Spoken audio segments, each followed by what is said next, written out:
Alright everyone, so this is the video that I was saying that I was going to film. I'm going to go into the different types of wristband companies that are out there. So let's start with the most popular right now, and that is Zox. Zox is run by three brothers in California, and their wristbands are double-sided. They have like a ton of different ones. Recently they've gone into different, like, other products aside from wristbands, like Imperial's hoodies, bags, etc. Um, they they do contract artists to provide the designs. Um, for the most part, there's not a lot of issue going on with the designs.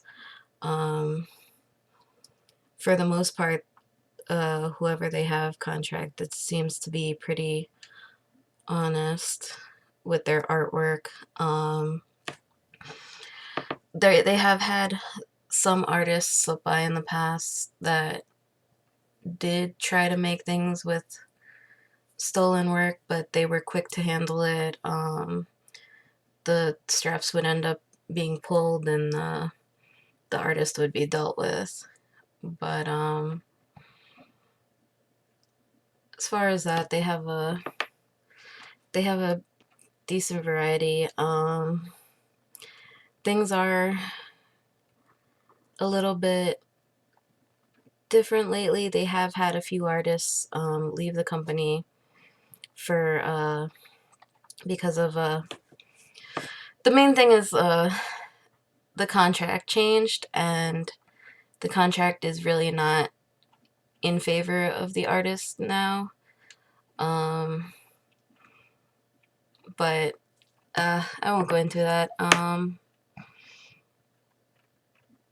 Yeah, I was one of their artists. This strap right here, Piper, is actually one of mine. I don't make any profit off of it anymore. It was just the initial base pay for handing the design over to them, and then like within the 4 weeks that your design is up, you make like 50 cents for every strap that was sold. But after those 4 weeks, any sales after that, you don't get a cut from it. But yeah, well, this is the main one right now. The next company is Buckledown. Buckledown has been here for a couple of years. They started off as one of those they do those belts that look like seat belts, and that was like their claim to fame. Um, they they also produced these bracelets now. Hold on, let me make sure I'm still recording. I think so. Okay, so they also make the wristbands that are similar to Zox. They only print them on one side though, and they're thin. You'll see a lot of pop culture artwork on them. Buckledown is a big company. I have no doubt that they have licensed these. Yeah, right here it says licensed. They licensed these designs from the major companies like Disney and such. So they're doing things the right way by paying a fee in order to print these designs, and that's how it should be done.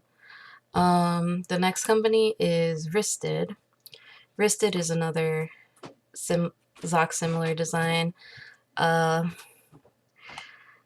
Apparently they used to work with Zox, but something happened and they have ventured off onto their own. The only similar thing is, you know, the material, and that they have a tag with their logo on it. They don't do serial numbers like Zox, or I believe they don't do the cards either. And as far as the artwork goes, they actually do contract artists too to make the designs. So, it's good for the artists because, they're getting paid to design work for them. And they actually promote the artists on their site where you can see more about what they've done. So, yeah, that's Wristed. Now, let me get into this one company, Bamboula.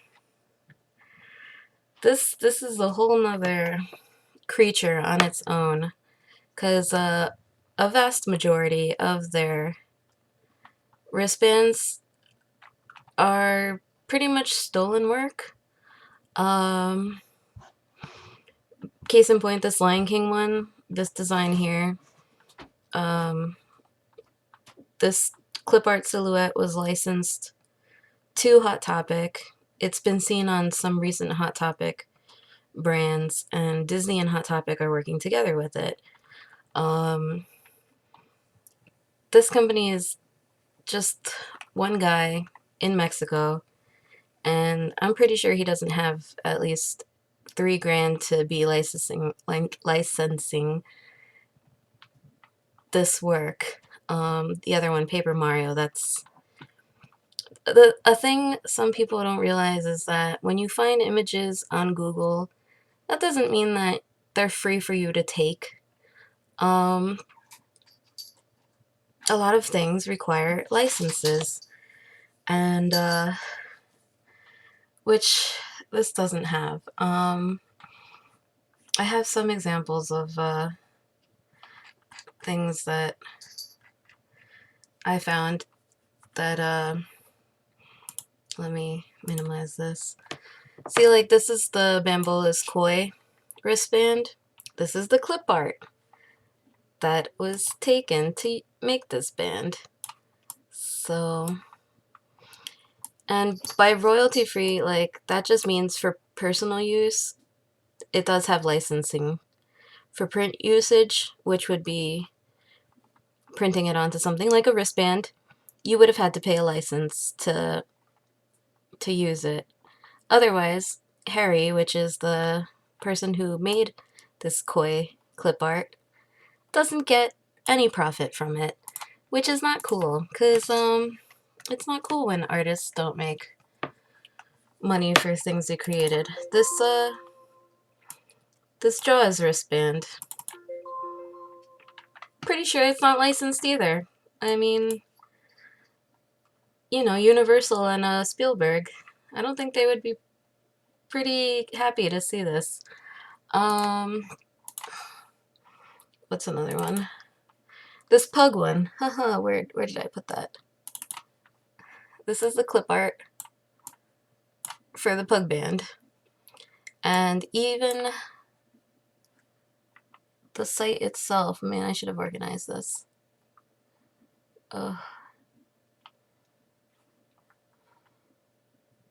Crap, I can't find it. Oh, but yeah, clip art. So, like, and when confronted with this, he has tried to say that,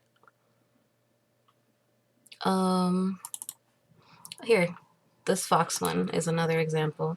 That would be the foxes that are on here. These foxes are this clip art, which is made by Penguin House Art. The actual girl's name is Anastasia. Pretty sure she didn't give him the rights to use her clip art. But, yeah, and the thing with this company is that when he's been confronted with these allegations, instead of sending the proof that, yes, he does hold the licenses, and that, yes, he is allowed to, make these bands with art that he clearly did not do, he gets defensive, he starts name calling, and just, I don't know, it's not, 010 would not recommend, because you're taking from artists that worked hard on their design, and he's solely making profit off of it. Nobody else is making profit off of it for stuff that he didn't even create himself. So, I mean, aprende a ser original, Fernando, porque tienes que ser su propio trabajo. Like, deje de robar de la gente y aprende a hacer su propio arte. Like, I don't know if he's watching, but and then the last company is Beats Bands. They also make their own designs. She does videos sometimes of the designs that she has worked on, so you know there's proof that her work is her own. I mean, the same thing in my case. When I've designed wristbands, I've done live streams, so you can clearly see that it's me that's made the design, whereas can't really say much about that for Bamboula. So yeah, that's basically the main wristband companies that have been popping up lately. Um, Basically the whole sum of it all is like, you know, if you're gonna make a product, do your own work. Like seriously. If you can't draw yourself or whatever and you have to use pre-made images, like make sure you get the rights to them. Make sure the original creator has knowledge of it and has given you permission to do it, because otherwise you just look like an asshole when you're taking stuff. So just like, I mean, also in the end, like I can't tell you what to buy, but hopefully this will like guide you a little better on who to purchase from. Oh, here we go. This is that fox clip art. This is the Instagram of the chick who made them. See, she does all these cute other little things. Um, but yeah, just like just do your own work, man. Like it's it's a lot more rewarding when you work on something yourself instead of taking from someone else.